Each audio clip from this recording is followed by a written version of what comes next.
Okay, so that was our part one, wherein we understood about the people who are responsible to successfully run and manage and administer a school. We also saw the aims and objectives to run and administer the school, and along with that, what our experts say, the 8 important points, right from planning, organizing, staffing, budgeting, controlling, coordinating, how it is so crucial for us to take each important points into consideration so that we have an effective school administration. How beautiful is that? The next topic of discussion that we would be talking is related to, if I have to have a successful administered school, I definitely need to have my principal, that's my headmaster, headmistress, principal, or my efficient teachers. Agree? So, what are the other things that we need to be working is like, do they have any functions? What are the functions? What are the roles of a teacher? What are the roles of a headmaster is something that we need to be looking. See, leave the headmaster apart. So who's the most crucial one for us? We definitely need a teacher. Teacher is the one who is more important for us, isn't it? So if the teacher is not there, how many classes can a headmaster run? It's very difficult. So we always call the teacher as the pivot of the educational system. Pivot, okay, a very crucial person, who is very, very essential for us. So in the ancient times, in the ancient Indians, when they had a lot of sages, they used to always, personify a teacher as the image of Brahma. Correct. So they used to also have prayers, they were offering to Brahma, the creator, and he is also known as the god Vishnu, right? And he is also the god Maheshwara. So they used to personify a teacher to Brahma. That's the reason even till now we have those shloka, Guru Brahma, Guru Vishnu, Guru Devo Maheshwara, right? So you will be able to see how beautifully this entire universe was saluting to the Lord Brahma. This was one thing. So according to H.G. Wells also, who is like, he's also a teacher, but at the same time, he's also a visionary thinker. He also said that a teacher is a real maker of history. Agree? Teacher is a real maker of a history. Now, say for example, if Lakshmi is really good in some sport, if the teacher recognizes that, and if she encourages that child right from the beginning, and what if he creates a history? What if she creates a history and she plays for the country or for the state? So, H.G. Wells, full name is Herbert George Wells. You should have it in your book. Please underline. Okay. So H.G. Wells, he says that the teacher is the real maker of history. Could you find that? He's an 86 born. Okay. 1866 born. His full name is Herbert George Wells.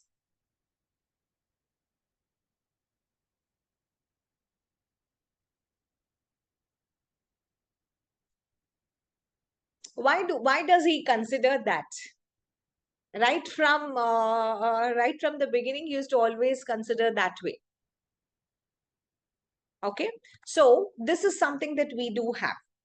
Now, even Humayun Kabir, he also says that without a good teacher, the best of the best systems would fail. Now, what if you have all the ICTs and other things and every material is being loaded? If the child did not have a human interaction, that's one of the worst systems that you can actually have it, isn't it? So even though there is a good teacher or a bad teacher, whatever it is, a teacher is a teacher. She or he will have a unique quality. That is something that we need to be looking forward for. And if you're a teacher, you will never be a bad one. You will always be striking for the goodness in you. And at the same time, you would also be expecting certain other good behaviors from your children also, because that's your duty. It's not your responsibility, it's your duty. We consider that as our duty, right? Our duty is to go to school every day, teach our children. Unlike and unless that we fall sick or there is some kind of a personal issue with us. But apart from that, if you have chosen your career to become a teacher, your duty is to share information. Your duty is to share the knowledge what you have. And you can deliver that to your child or your student. That's very, very important. So that again puts us back into thinking, if I'm a good teacher, forget about good teacher. If I'm a teacher, what are the qualities that I should have? I should have some qualities. The first thing is I should have been a little educated. What is my little education? What is the basic one? Bachelor's of education or any kind of a graduation I should have with good communication skills. So that's my basic qualification. So I should have that. Agree? So my qualification. Now, what if I'm an experienced teacher? Does my experience also add to my qualification? Definitely yes. So my first quality is I should have good qualification. Along with my qualification, I should have my experience. This will actually count. So your resume every year, you should add on. What have you learned this year? I'm pursuing my Montessori in education. Along with that, I'm gaining experience. I'm able to now teach a 2 year, 3 year, 4 year, 5 year, and I have mastered to be a pre-primary educationalist.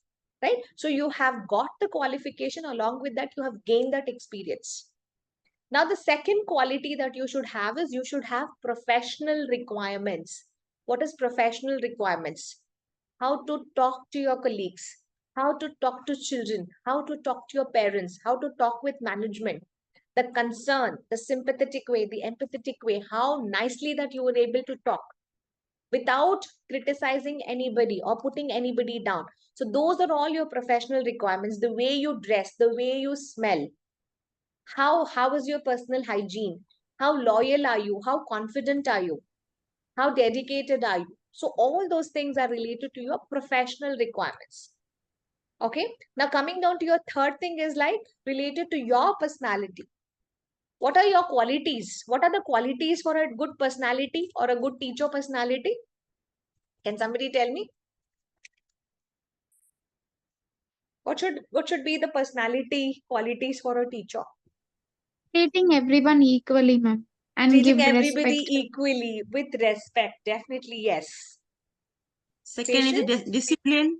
discipline. Yeah, you have to put everybody under discipline. And what if children are not being disciplined? You should have that patience. You will teach over and again the same thing with the Yes, same and pace without getting frustrated, taking your own time, your child's time, student's time, and the space. Correct? So you are indirectly getting into resilience mode, isn't it? You're maintaining your calmness, you're maintaining your composure, even if there is a difficult situation. So please go back, check Shanti's status today. Okay, so that is the quality that you will be able to observe in that teacher. The teacher has so much of resilience. She maintains the calmness, she maintains that composure even at difficult situation. So that allowed that teacher to manage that little girl Helen. Okay, now not only that, in the same movie you will also see how the teacher was enthusiastic. Even though she had working she was working with that difficult child, she had that passion to educate her, she had that passion to teach her. The baby was not able to understand anything, but look at the passion for her, look at the energy. She was exhausted, but she was positive. Why positive? The child is going to learn. She was so positive, she was so positive. 3 hours from the breakfast was set till the noon meals were getting ready. She was just trying to help the child to only pick the spoon. And the child could not do that, but she made sure 3 hours, 4 hours she took, and she made sure that the child held the spoon all by herself. She spit on her, she hit her, she pulled her, she grabbed her down, but still the teacher never gave up. Okay. And then they were like, ma'am, the lunch is ready. So now again, the lunch she needs to target, right? Look at there. Look at the energy. Look at the positivity. Okay. So what happened there as a teacher's personality, you need to also get that energy. You need to also have passion for teaching. At the same time, you should also enjoy. Okay. More or less, if I put you into such a difficult situation, or if I give you such a child, are you flexible? Some are yes, yes, ma'am. some are no. Correct? Some people will give up. They're like, I cannot manage this child, and they would give up their jobs. They cannot adapt. So, teachers' other personality is related to how good are you in adapting to new situations? How flexible are you to adjust your teaching methods? How better are you in delivering the quality things? into your classes. Agree? The next one is communication. You should also be able to communicate properly. It's not that, you know all that information. What if I know everything and if I go to my class and I cannot explain very well? Everybody is listening to me. When I ask a question, only few are giving me the answers. So you're not able to communicate. I'm giving you an open communicative forum for you to speak. The more you speak, good, bad, ugly, whatever it is, right, wrong, at least try to speak. Only when you open up and you start expressing, you communicate with your colleagues, you start learning. Otherwise, you will only be a good listener, and that doesn't work for your teacher's profession. You will always remain as a backbencher. Okay, so you can never become a good teacher if you cannot speak or if you cannot communicate effectively. You have to make sure your children would understand what you're speaking. That's very, very important. Okay, ultimately, dedication, correct?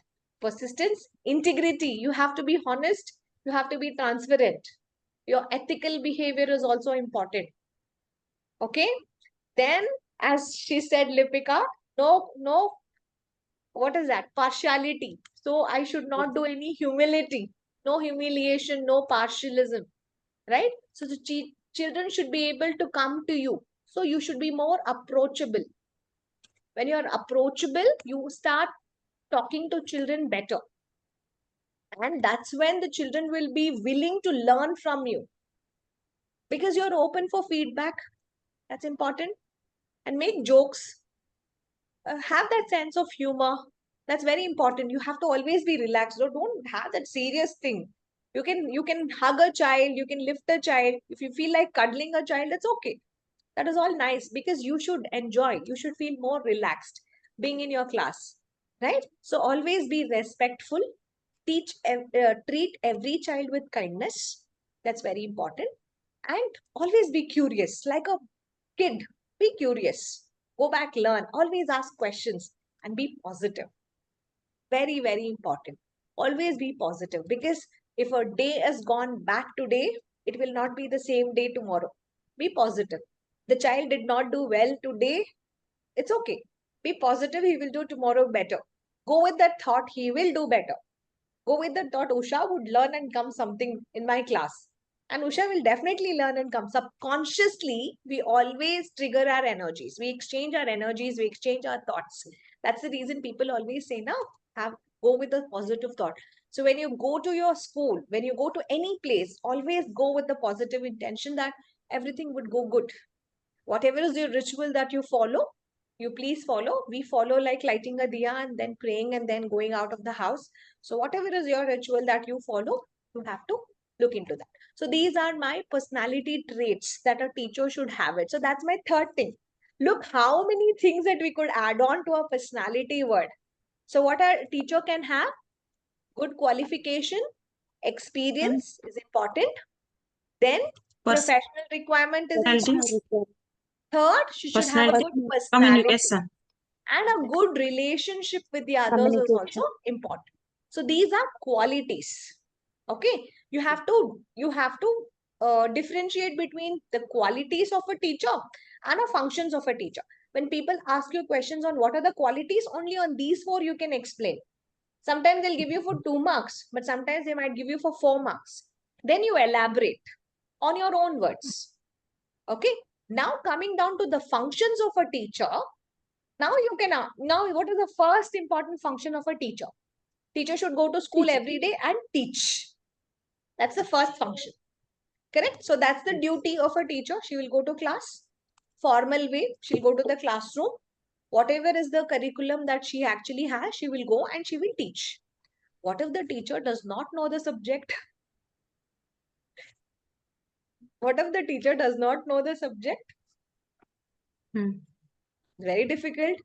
We have seen that now. Sometimes when a teacher is absent, all of a sudden, we send another teacher to another class. The teacher is ready to go, but the teacher does not know what to teach. The teacher does not know what is the previous content. See, it is so difficult. Correct? So it's always important that somebody is given a lot of information. That's why we always say, do not apply for sudden leaves. Or if you go on leaves, just educate another person quickly in 5 minutes. This is what is there. This is what is there. You please do this. That's very important. So teachers will have a lot of difficult time. And I think ours is the only profession, even after we go back home at 3:30 or 4 o'clock, you'll still be working for your next class. You will still be thinking about your students, and it will be the never ending tasks. Okay. So people say that, when they come for the interviews, now, why are you choosing this profession? They'll say work life balance. I can work only till 2 o'clock, 3 o'clock. And I'll be like, ha, bacha, chalo, chalo, aajo. And once they get to know, no, then they would understand. So that is something that we need to be working. Okay. The next part, guys, the next part that you need to work is like organizing. Teacher should organize right from her materials, her classroom, her students, books, everything. So it is not that principal or coordinator will come and help you. No, it is your duty that you will organize everything regularly on yourself. Right from, if there is a small class assembly, you have to organize props for that. You have to write scripts for that. So do not wait thinking principal ma'am will give me. No, it is your class, so you have to organize. If there is a celebration, your class is participating, take that ownership. It's my class, my celebration. I want to do it in this particular way. Write the script, then go to your coordinator or your principal and tell them, this is what is the co-curricular activity my class is doing. These are the lines for that. This is how we would be celebrating, and this is the timing. So what happened there? You are organizing your event or whatever is the task that is given to you in a rightful way. That's nice. You are not only organizing, but you as teachers, you're also supervising. Correct? Because somebody is supervising you. So you should also be knowing that somebody is supervising me. So you have to keep a diary or you have to note what is required. The first thing what they will come and ask, attendance register. How many percentage of is the attendance? Nobody is called for attendance register. I think very soon you will all be called to come to my office with registers. And you will see there'll be so much of pressure. Okay. Even if you don't put present, absent, or marking is different, pens are different also, you will be questioned. Okay. I think it's all lenient for you because you're all associate members, but the main teachers, they will all be supervised on the way that they write also. So attendance is very important. Day-to-day work, what they have written is also something which is very important. Their signatures are also important. Students' works is important. In case if they have participated in co-curricular activities, a teacher should also maintain that. End of the academic year, they would also get those excellence awards and rewards and medals. Na? The class teacher should be responsible. My class participated the most. These many students were the awardees in my class. So as teachers, you should know.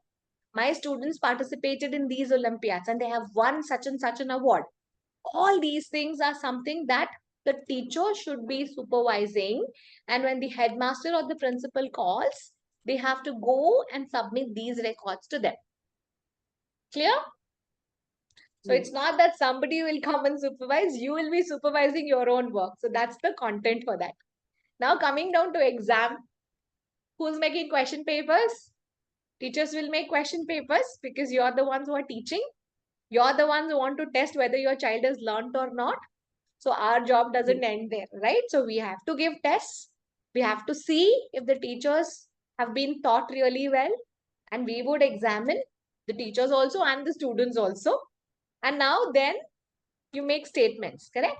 This is where the child needs improvement. This is what the child has actually done. If there are any drawbacks or feedbacks, you write them. But in case if the children have not done to your satisfaction, that's when you call parents. And you will inform them very much prior that these are the drawbacks or the feedbacks that you need to be working. So you will examine, you will evaluate. Test has to be conducted, score sheet has to be given, and you will evaluate your child's performance. Whatever you are evaluating, you should also maintain records. Marks card, report card, attendance register, whatever is your child's Excel reports. When did the child admission was done? Has the child still been studying in the school? Is the child submitting all the assignments on time? Is the child left the school? So was the TC generated? So all these things are important that the teacher would also keep a record of it. Ultimately, you're guiding them also, especially in the older classes. You will be more like a friend. Like if your children are like in middle school and in high school students, and if you're teaching for them, you're more like a parent to the child, because you are showing them the path, and you're showing children also, like, based on if they are selecting this subject, depending on that, how their career would get affected. If they are working on any kind of a vocational course, how is that going to benefit them personally, so that their personality gets better, right? So you will be able to guide. For the pre-primary, guidance is just like how would you normally interact with your children. But for primary and high schoolers, guidance will definitely matter. And at last, relationship is very, very important. You should have a lot of good relationship with your parents, not only with parents, with your students and with your colleagues. This is very essential for us, correct? So you can definitely have your PTMs, parent teacher meeting, and you can share. So if the teacher has got a good rapport, you will never be scared to share anything about your child, about their child to them. Agree? In a very friendly way, you will be able to communicate, because as teacher, you want to have, you want to work for the betterment of the child. So you are maintaining a healthy and a cordial relationship with the parents also. So this is very essential for us to actually work on that. Okay. So I stop our today's class over here. And tomorrow also we would join same time, because Thursday I'm not there. I'm traveling. So I'm back only on 3rd September. Okay. So once I'm back, we will resume back the same class. Tomorrow we will start with the other ones. And we would continue to the roles of headmaster. And we would also see related to our curriculum. Maybe it could be discipline, or it could be the timetable, how it is important. And even if after having so many things, we still see so many indisciplinary things that actually happens in the school. And as Lakshmi was also saying that she wants to open a school. So if at all, if you want to open a school, what could be the site? How do you select the site to start your school? So we will be able to see all those the details in the next class. Okay. So any doubts? What is one topic that you liked?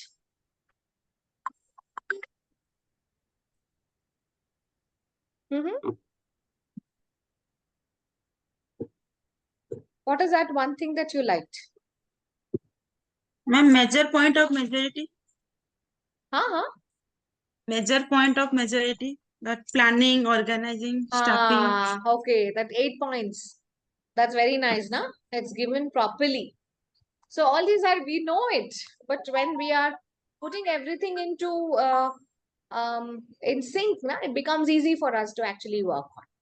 We know it, but again, go through the lessons. Okay, the same day you go through the lesson and mark all the important points. I think I would have covered almost all the points. I would have covered almost all the points in the book. But if I have missed out anything, because I don't have the copy handout in front of me, so I don't know. But I should have covered definitely, as far as I'm doing the same chapter over 15 or 17 years now. So I know in and out of the same conceptions, right? So it's like, it's everything is like by hearted, and I can remember the, if you give me the topic, I can remember the topic of what it is. Okay. So you should also remember like a story. After that, what next? After that, what next? So make a mind mapping kind of a thing. So start making a diagram and start listing. If you look at that diagram, you should be able to know what you have to write, what you have to fill in. That's how you have to learn. Okay. So don't read line by line if it's not required. Whatever is important, you mark. Like as we said, like H.G. Holmes. Like what is he? You remember. Okay, you have to remember him for the lifetime. He said that it is related to, teachers are related to creating history. How beautiful that saying is. So whenever you get a chance, remember that personality. Remember that personality. So you should be able to correlate that in terms of education, and you have to move on. Okay. Done that. Okay. So thank you, everybody. Excuse me, So ma'am. I will, yes. Will you come to school tomorrow, ma'am? Tomorrow I'm coming. Yes. Who's asking me this? Shweta. Yeah, Shweta, I'm coming. I want to check my notes actually. Sure. Please bring along. Okay. We'll meet Okay, tomorrow. ma'am. Thank you. Bye, guys. Good evening. Bye-bye. Thank you, ma'am. Thank Thank you, you. ma'am. Thank you.